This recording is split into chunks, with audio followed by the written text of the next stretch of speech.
kinitila ng buhay, dito na rin tinapon. Parang iba ata ito na pasukan natin. Uy!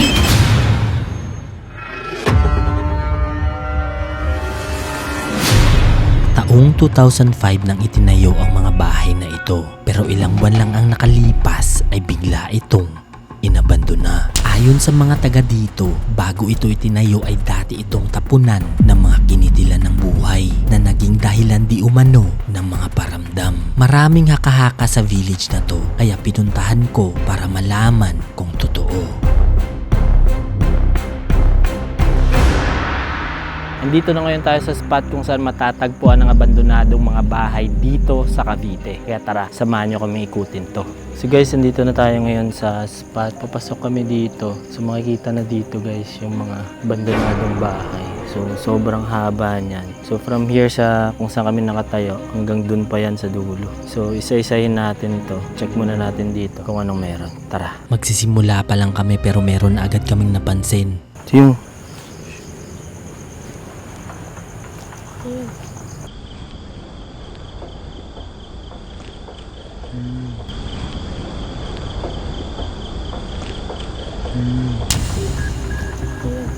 may kumakatok. Nanggagaling ito sa loob at hindi kami sigurado kung ano ito. Hindi ko sure kung ano yan, pero baka mga daga lang na nakaano dito sa pipe niya. Check natin yung loob. Yung hagdan niya, medyo okay pa. Tapos wala na siyang pinto. Okay pa yung pagkagawa niya, yung pader niya. Wala pa siyang sira. Oh. Hindi lang natapos. Pagpasok sa loob itong tumambad sa amin. Wow, ganda. Okay pa siya guys. Medyo okay pa ang loob nito at pwede pa sanang pakinabangan ng mga tao. Kasi nabandona na lang. Ito yung banyo nila. Check natin kung anong meron dito sa banyo. So for sure, yung mga unit dito, same lang. Pero check natin kung meron mga laman sa loob. Kasi ito, meron siyang banyo. Pero maliit lang, no? Good for, ano siguro to. Sakto to para sa mga small families. I-check ko sana kung anong meron sa loob pero nang sinubukan kong buksan to, meron na palang na-pick up na tunog ang mikropono.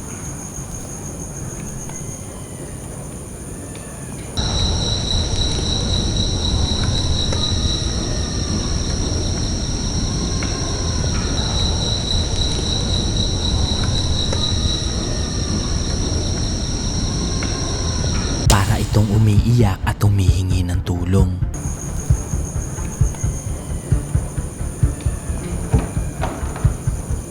Lock na siya. Nagpatuloy lang kami sa paglilibot at tinignan ang iba pang parte. Straight to guys, yan makikita nyo dyan. Oh. Sobrang haba nito. Hanggang dun sa dulo. Pero lahat to, ito, wala na tong hagdan. Lupa na sa part na to. Tapos yung isa, ay meron dito. Ganun din. Halos parehas lang. Same lang yung itsura ng mga unit nila dito. Habang papunta sa pinto, bigla kaming may napansin dito. So, tingnan natin kung ano meron.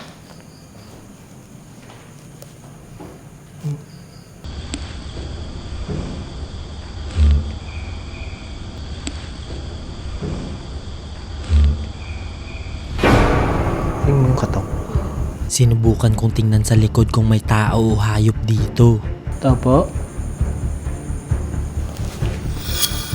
Pero wala akong narinig na sagot. Wala naman tao. Or baka hangin lang. Ito. Bukas siya. Pero matigas na. Kinain na ng kalawang ang mga handle nito. Pero nakakapagtaka dahil wala ni isang nagtangkang kumuha. So, ibig sabihin, inayaan na lang talaga dito to. Buti nga hindi tinatanggal to, hindi kinakalakal, no? Pati ang mga switch sa ilaw nila, andito pa. Inayaan na lang. So, ito siguro, hindi na to natapos. Nilagay na lang dito. Tapos yung mga pinto, siguro pinagbabaklas na rin. Kasi may ano pa siya eh. May lagayan pa eh. Yan, oh. Ilipat na dapat kami nang bigla namin makita to. So, lahat yan, oh. Gubat na yan lahat. Makikita nyo dyan, oh. Puro gubat na. Saan to? Anong panyo? May nakasabit na panyo na puno ng pulang mantsa. May panyo dito. Parang siyang may mga mantsa. Nagmadali na kami maglibot dahil lumalalim na ang gabi. So, check natin ibang unit kung meron tayong makikita. Tapos, maya-maya, pag naikot na natin to buo, try natin mag-investigate.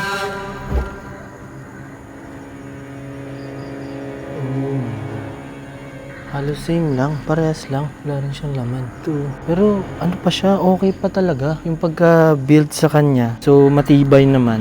Yun nga lang, nakakapagtaka. Bakit nga lang siyang iniwan na katiwangwang? Mapapaisip ka talaga bakit iniwan lang to nila dahil kahit prutas, wala ring kumukuha. Halos wala talagang pumapasok dito kasi yung ano niya, bunga ng langka nila, wala rin kumukuha, no? Diba? Yan, no? So, nakakapagtaka na walang pumapasok dito. Kasi kahit pati bunga niya, walang kumukuha. Kailangan namin magdoble ingat dahil medyo madamo na sa parting to. Dandaan lang kasi. Medyo maano na guys. Mga damo. Dito na part, medyo mataas na. Kaya medyo delikado kasi baka hindi na multo yung ano natin dito. Baka ahas na yung naninirahan dito. Itong isa. Check natin. Ito bukas. Ito bukas yung banyo, lab. Itong isa sobrang linis niya. Tapos bukas yung banyo. So dito na yung toilet and dito na rin sila siguro nagsha-shower. Yung bowl nila guys, ano na rin. Halos bago pa talaga. Ayan, so wala na talaga to. Hayaan na lang. Check natin yung likod. Pag-check namin sa likod may narinig kaming mga kaluskos. Sa likod ng toilet, nandito yung ano, lababo nila. Yan, okay pa, no? Wala pa siyang sira. Uy, may umapak. Yun yung medyo delikado kasi galing siya ng damo, yung tunog. So, hindi tayo sigurado kung ahas yung kung anong klaseng hayop yun. Dito sa kabila, lawak, mahaba, oh. Ano yun? Doon sa kabila, yun yung papunta sa gubat. Tapos dito tayo pumasok kanina, yung side na to. So, ito, kabilaan. Siguro for sure, pare-parehas lang naman to. Ikutin muna natin tong side na to, tapos punta tayo dito sa kabila. Tapos, subukan natin mag-investigate kung may masasagap tayo dito. Kasi, tingnan natin kung totoo yung sinasabi nila na tapunan to dati. So, ibig sabihin, meron pang natitira siguro ditong frequency tayong masasagap. Habang papalapit kami sa dulo, biglang nag-iba ang pakiramdam ko. Sa part na to guys, medyo kinikilabutan na ako. Nag-iiba na yung feeling namin. Hindi ko alam kung bakit. Medyo dito na part, medyo malamig na. Yan eh. Matas na yung balahibo. So hindi ko alam kung bakit. So check natin, tara. Una muna ako lab kasi baka may mga ahas dito. Opo, tabi-tabi po. Dito, ganun din. Alas parehas lang talaga. Pero yung vibe dito guys, dito medyo creepy na siya. Medyo nakakapanindig balahibo. Hinayaan lang namin to at nagpatuloy lang sa paglilibot at pagdating sa kabila, bigla namin tong nakita. Gagi, cellphone ata to. OMG. Oo nga to. What the heck? Ito yung mga lumang cellphone dati. No? Nokia. Kasi ano, meron pang mga ano. OMG. Check natin tong isa guys. Tingnan natin kung ano meron sa loob. Tara. Chinek ko agad kung bukas ang pinto nito. May ano na siya eh. May harang na siya eh. Pero check natin. Sa loob yung lock. Nakasarado kaya sinilip ko kung anong meron sa loob. Nabigla ako sa nakita ko dahil ito lang ang nag-iisang unit na may laman. Oh, tiyang dito may gamit. Sobrang daming gamit ang naiwan. Ano may gamit siya sa loob guys. So check natin. Tingnan natin kung makapasok tayo. Kaya naganap agad kami ng daan para makapasok. Tao po. Uy. Aling ba?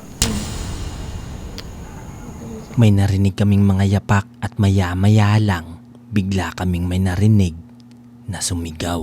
Oo, may gamit sa loob eh. Tao po. Tao po.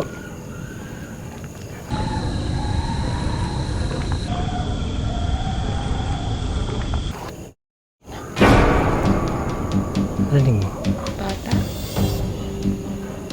Umiyak na bata. Kaya nagmadali na kami agad maghanap ng daan. Dito sa kabila may nakita kami isa pang pinto. Nakasarado na rin yung pinto niya guys. Yan may harang na siya. At habang nagvi-video ako dito, may narinig na palang tunog si Dayan. May naririnig ako sa likod ko. Parang naglalakad. Tao po.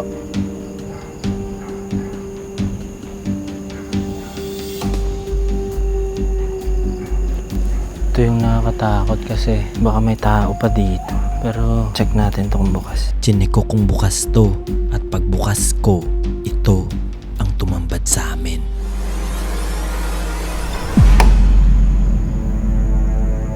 Oh my God. daming gamit guys. Sobrang daming gamit ang naiwan dito sa loob. Pero sira-sira na yung mga kurtina. Ayan o. Kasi kung may nakatira pa dito, bakit hinayaan na lang ito nakatiwangwang? So dito guys, mayroon pang mga bag, damit. Tsaka dito sa kabila, dito pa yung higaan nila. Tapos mayroon mga sirang electric fan. Natin kung ano mayroon dito. Ano to? Hindi ko alam kung ano to guys eh. Pero comment nyo naman kung alam nyo kung para saan to. Pag-check namin sa kusina na bigla kami sa aming nakita. Ay po, gala. Hindi okay ito ah. Parang iba ata na pasukan natin. Tingnan mo, may kandila. Tsaka may mga parang ano ata yan ah. Tapos meron pa ditong kutsara. Ano ito?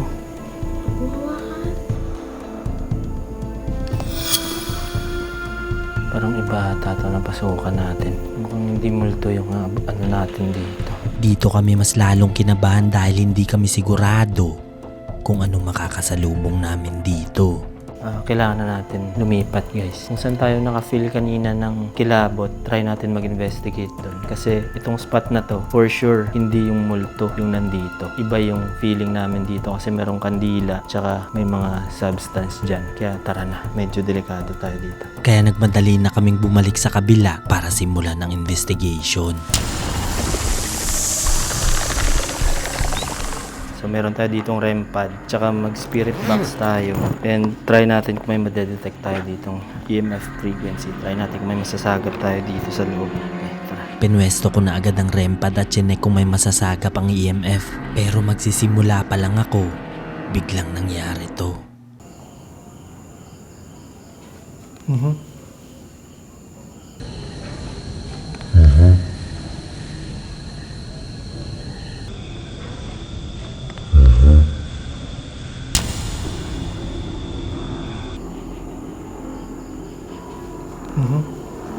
May narinig kaming mga kaluskos galing sa labas. Ring mo? Dito na nagsimulang umilaw ang EMF. Yan.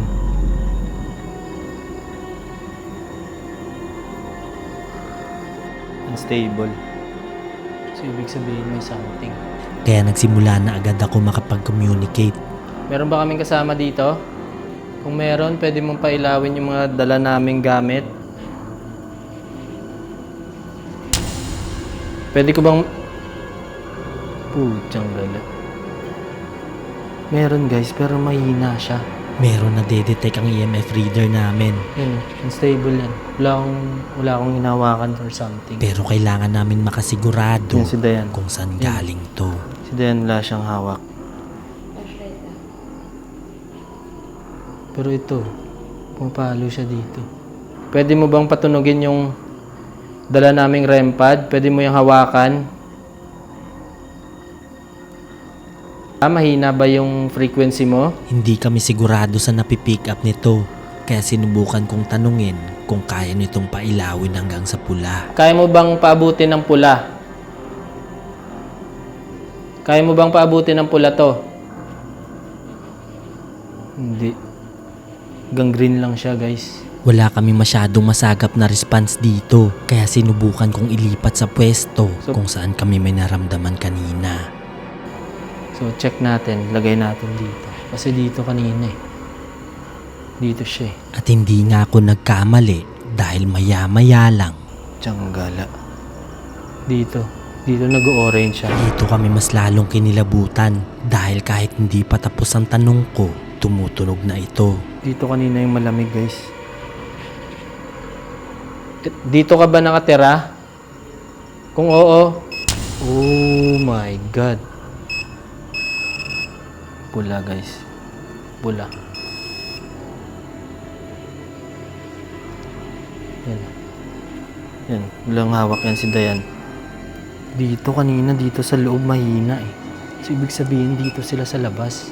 Dito kinilabutan na kami dahil hindi kami sigurado kung elemento o espiritu ang kausap namin. At nang lumabas ako sa pinto, mas lalo itong lumala. Uy!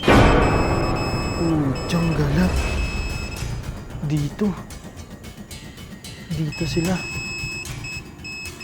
Kayo ba yung mga namatay dito? Wala siya. Putsang gala. Ooh! Hindi ito tumitigil kaya sinubukan kong ilipat ang REM pad dito din sa labas. Try natin ilagay dito. At nang sinubukan kong ilagay ito sa lapag, hindi na ito tumigil sa kakatunog. Dito siya. Oh! Dito. Ikaw ba yung nakalibing dito? Putsang gala. Wala namang kuryente. Yan. Yan guys. Ito yung gusto niyong gamitin eh. Mutunog siya ng pula. Ooh! Try natin mag-spirit box. Nilagay ko na agad ang REM pad sa labas at magtatanong kami gamit ang spirit box. Meron ba kami kasama dito? Pwede. Lalaki ka o babae?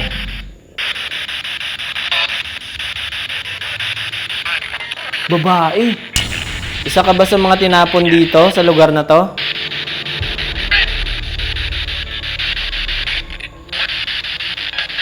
Uwi. Ilan kayo yung nandito? 8. Nandito ka, pwede mo bang patunugin itong mga gadgets na dala namin? Pwede mo... Putsang gala. Ikaw ba yung nagpatunog nito? Kinilabutan na kami sa mga sagot nila sa amin at nang tinanong ko kung pwede nilang patunugin ang REM pad, ito ang nangyari. Lahat kayo tinambak dito? Putsang gala. May narinig kaming gumalaw sa puno. Kaya nga eh. Kailangan nyo ba ng dasal?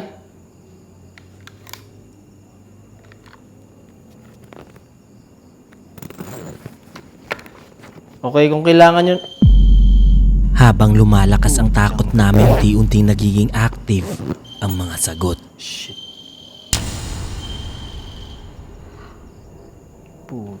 Uy. Putsang gala. Kayo ba nang paggalaw nun? Tapo. Putsang gala. Kayo ba nang paggalaw sa dahon? May ilaw siya. May ilaw. Yun.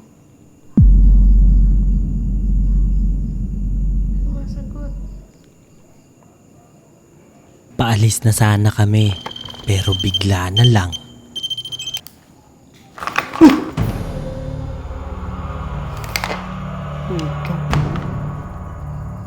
Nandyan talaga sila.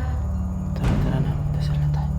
Tayo sa labas. Kaya lumabas na kami agad para mag-alay ng dasal. Ano man ang sinapit ng mga napaparamdam dito, sana mahanap nila ang liwanag. This year, I'm trying to reach 1 million subscribers and sana isa ka sa susuporta.